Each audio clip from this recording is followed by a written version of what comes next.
میں ہوں قسمت اللہ وزیر اور آپ دیکھ رہے ہیں پشاور ٹوڈے۔ خیبر پختونخوا، قبائلی علاقوں اور پشاور کے گرد و نواح کی تازہ ترین خبریں، اہم معاملات اور حقائق جاننے کے لیے ہمارے ساتھ جڑے رہے۔ وانا ویلفیئر ایسوسی ایشن نے اما چلڈرن اکیڈمی وانا کے 300 یتیم طلباء و طالبات میں رمضان پیکج تقسیم کیے۔ یہ پیکج آٹا، دال، گھی، چاول اور چینی سمیت دیگر بنیادی اشیاء خوردنوش پر مشتمل تھے۔ وانا ویلفیئر ایسوسی ایشن کے صدر رحمت اللہ وزیر نے اس موقع پر گفتگو کرتے ہوئے کہا کہ واوا کا مقصد وزیرستان کے مستحق افراد کی فلاح و بہبود کو یقینی بنانا ہے۔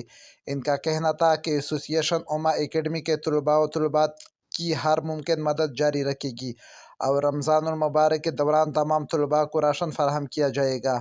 انہوں نے مزید کہا کہ پہلے مرحلے میں 300 طلباء و طالبات میں رمضان پیکج تقسیم کیے جا چکے ہیں، جبکہ مستقبل میں مزید مستحقین کو بھی اس فلاحی کام سے مستفید کرنے کی کوشش کی جائے گی۔ اہل علاقہ نے وانا ویلفیئر ایسوسی ایشن کی اس کاوش کو سراہتے ہوئے اس مستحقین کے لیے ایک بڑی مدد قرار دیا۔